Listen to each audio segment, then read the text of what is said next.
just take the chance on yourself. Like at the end of the day, you got to bet on yourself. Do as I say, not Not as I do. So Yeah. so I'm like, wait, no, take a pause.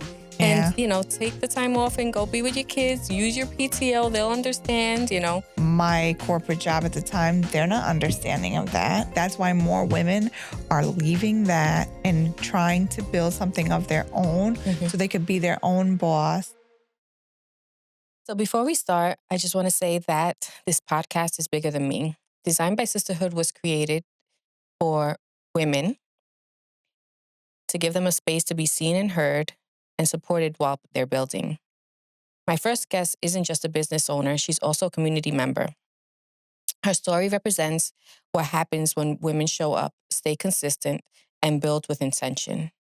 Today is about real stories, real growth, and real sisterhood. I'm honored to introduce Lisa Marie, founder of Abuelita's Coquito and Rosario Media Solutions. Hi, I'm so happy to be here.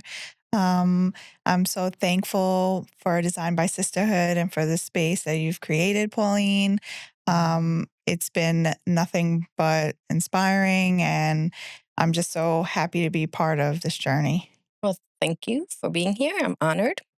So we will kick this right off. We'll learn more about Lisa Marie.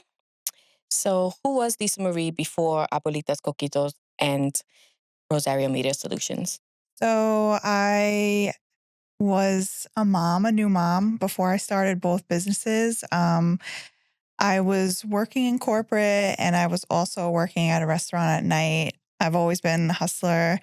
Me and my husband, at the time, he wasn't my husband, fiance, and we were just hustling, saving money so we can buy a house. And I had my daughter and I said, I don't want to go back to corporate. I want to be home with her. I couldn't imagine leaving like her side for 40 hours a week. And then plus the daycare cost. It was just crazy. So it didn't make sense for me to go back to work. So I stayed home with her. And then I was just like brainstorming, like, what do I love to do that I can do and be my own boss and stay home with my children? Okay. So which one came first, Rosario Media Solutions or Abuelita's Coquito?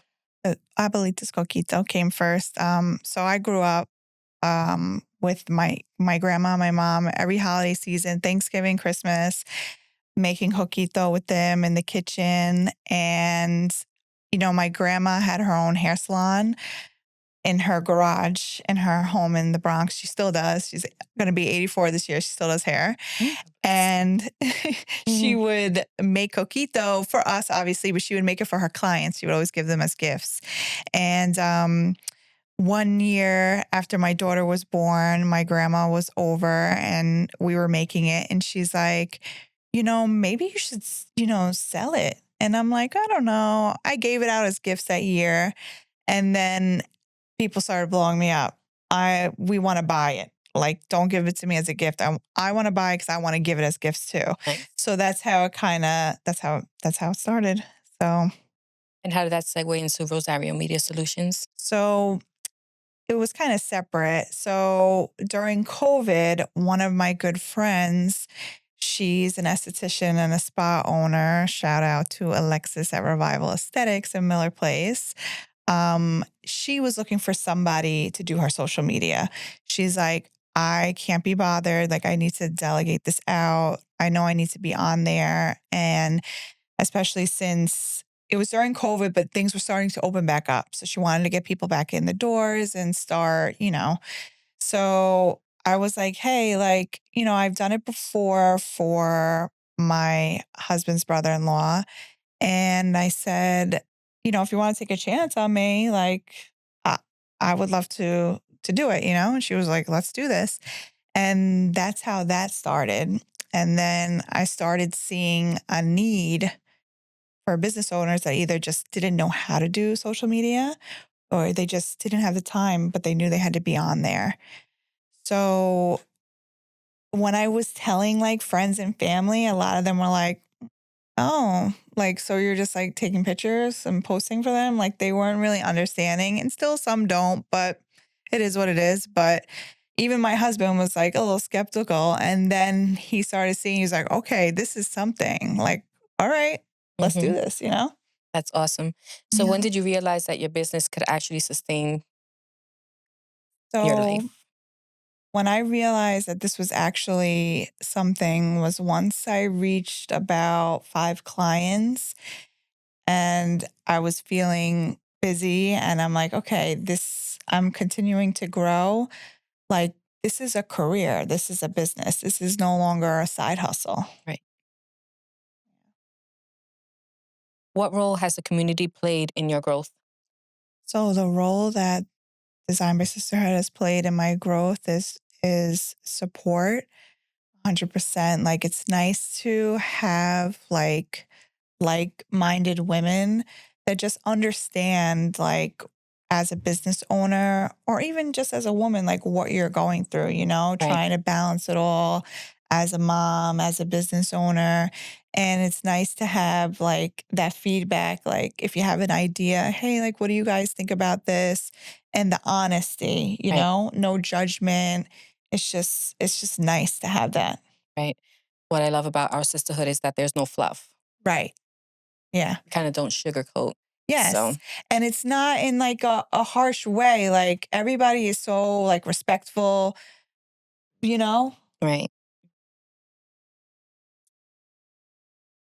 What is something that you're still healing from while building your brands? So I would say I'm still healing from, there's been a few people that I have, met with and that they were interested in my services. And, I guess you could say they kind of chopped me down. And I feel, first of all, like sales has never been for me. I've been there, done that, like tried those jobs. I'm just not a salesperson. And I'm not going to sit here and sell you my service. It's more like, you need it. I'm here. Can you fit it in your budget? If so, great, let's do this. I'm not going to like give you a sales pitch, Right. Right. but I've met with business owners before that have made me feel like, you know, it's not it's not worth it to them. Right. And which, I'm still working on that confidence and to realize, I mean, I am getting better with it. Like, these are my prices. I'm not Mm-hmm. lowering them for you. I'm sorry. Like, at the end of the day, like, my time is valuable Mm-hmm. and you're not walking into Walmart and at the register saying to them, "Oh, can you give this to me for $5 instead of 10?" Right. Like, you're paying, so like I'm definitely healing from that for sure.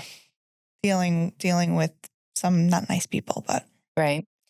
What's one moment that your business surprised you?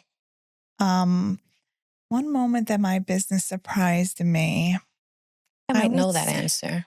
yeah. Yeah. What? Multiple times where you sold out at events. Oh yes, yeah, that for sure. Um and even my grandma, I swear, like last time when I called her a couple weeks ago when I sold out, and she was literally crying, like, "Oh my gosh, no way." And yeah, it definitely surprises me. And it also makes me like so happy to see people like enjoy right. like my grandma's coquito, because like everybody makes it and everybody has their own recipes and their own traditions.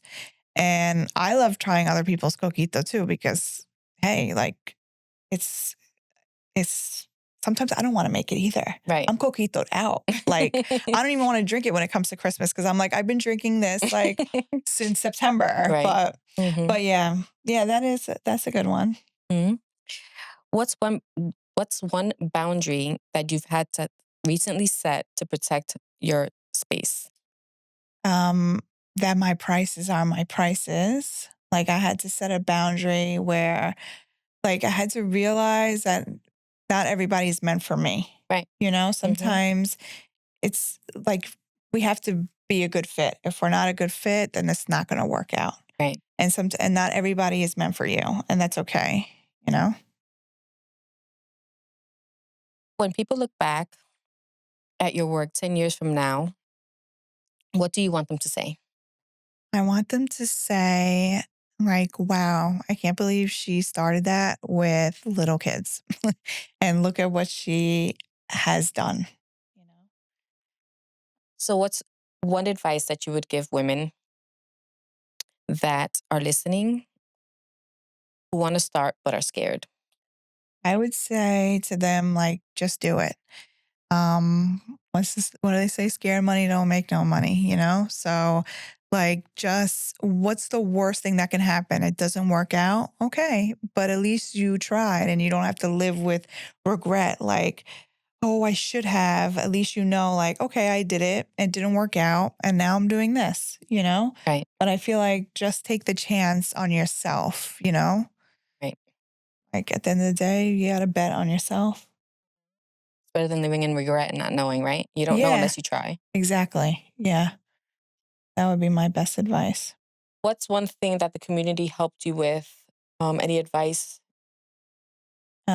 When you told me that I needed to raise my prices, that I wasn't like the value is not adding up. Like, you know, my time is money. And at the end of the day, after everything's said and done, which it is true because it's not just me going there for the day, you know, creating content. It's also going back home and editing the stuff and uploading it that I have to take into consideration.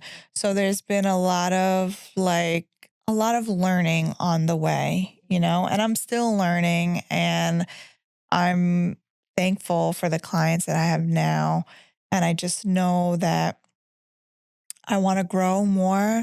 And I know that like you and the community will help me Yeah, that definitely. way, you know? What I appreciate about Lisa Marie is the fact that she's a sponge. She takes it, whether it's constructive criticism or, you know, not everyone listens or, understands, right? But when you know that we're coming from a good place, Right. and seeing you take the advice and put it into action and then actually seeing that um, clients are valuing you more and you are now charging for your time, um, it's really great to see.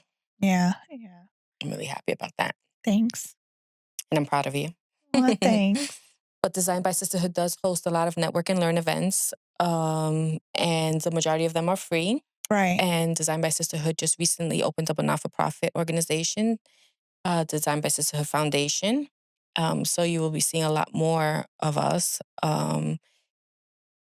We've been doing the work for a couple of years now. We just decided to now kind of like formalize it and be able to expand and reach out to other states. We believe that what we've built so far has benefited so many members that we're now looking to grow substantially. And I think being a not for profit is going to help us really grow and reach the women that actually, continue to Right. reach the women that are in need. Yeah.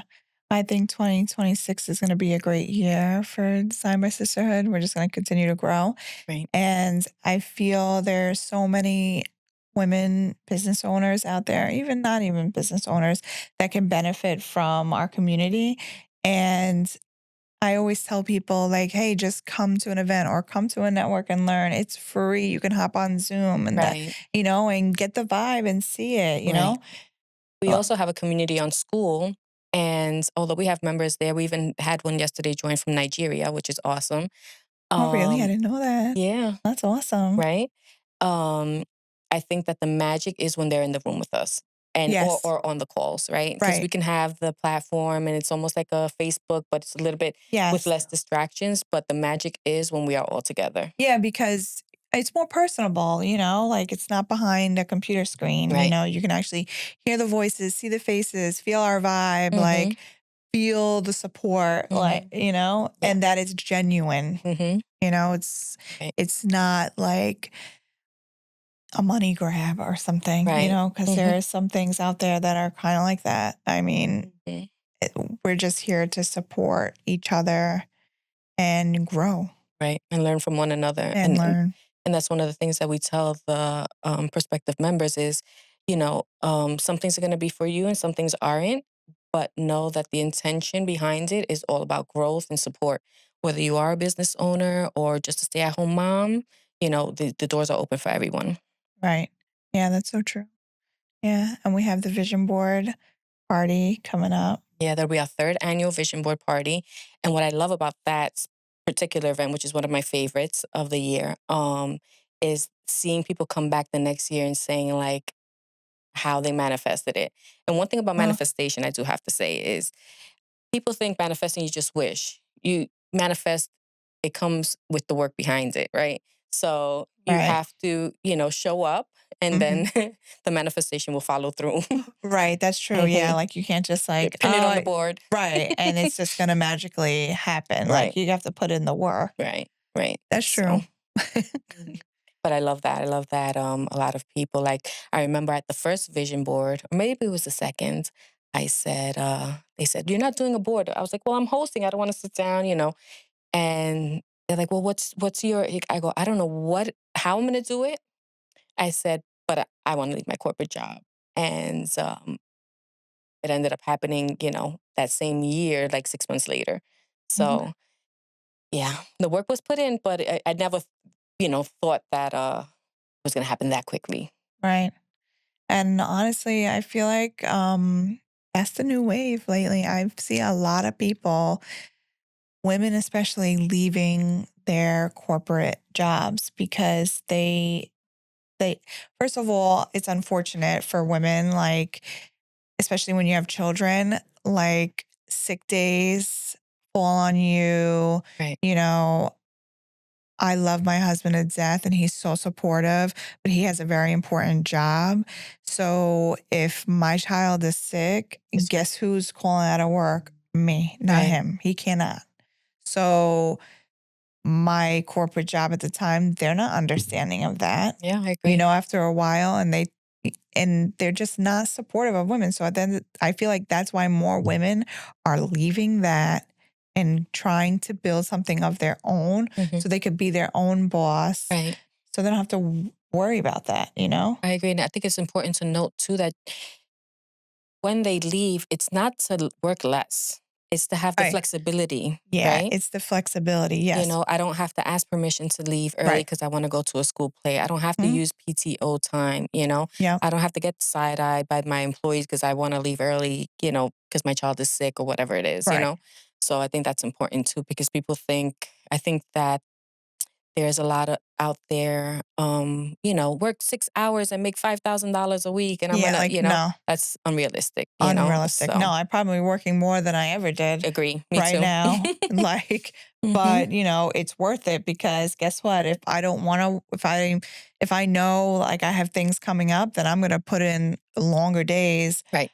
beginning of the week because at the end of the week, I know my daughter has a dance recital and my son has a soccer game and I have to be here and there and I'm not missing that. So I'm going to rearrange my whole schedule Right. to make it work. Right. And I can do that now, hmm you Right. know?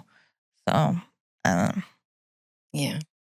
Hopefully there'll be a culture shift. I know a lot more people are going back into the office and things like that. But, you know, I think women have it especially hard. I think although times have changed, it's still a lot on the woman, right? The yeah, woman's, the expectations of yeah, coming home, cooking, cleaning, homework. By the time, we spend more time in an office than we do with our children. So right, right.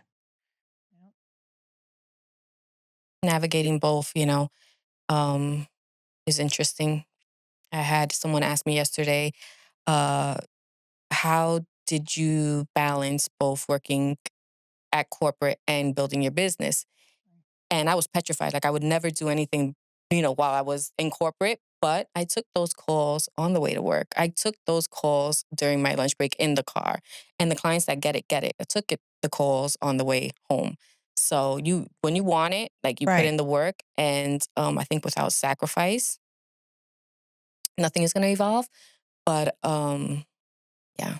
It's interesting to see where I am now. I was always like the instability. Well, corporate is not stable either, but No, it's how we were raised too. Like my parents always like get the job, with the benefits, this, that, and the third. And when you really look at it, when you're on the other side, it's like wow, so many years that I missed out on my children's events and just scared or always staying late where the priority should have been, to be there for them. Thank God I raised beautiful humans that I'm infatuated with. But, would I have loved to do it differently? Yes, absolutely.